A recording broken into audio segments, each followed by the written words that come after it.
যে সাপটি দেখতে পাচ্ছেন এটি নেট দুনিয়ায় বিশেষ আলোচিত।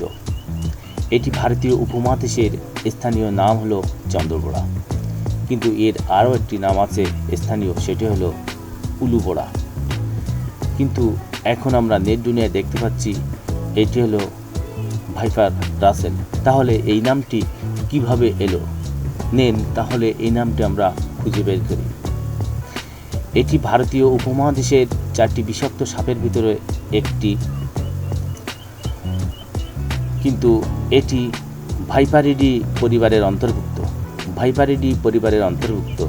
এখানে ভাইপার নামটি এসেছে এবং অ্যানিমাল বিজ্ঞানী প্যাট্রিক রাসেল 1796 সালে তার an account of Indian serpents collect on the coast of Coromandel বইয়ে চন্দ্রবোড়া সম্পর্কে লিখেছেন ও তার নাম অনুসারে এটি রাসেল ভাইপার বা রাসেলের ভাইপার নামে পরিচিত।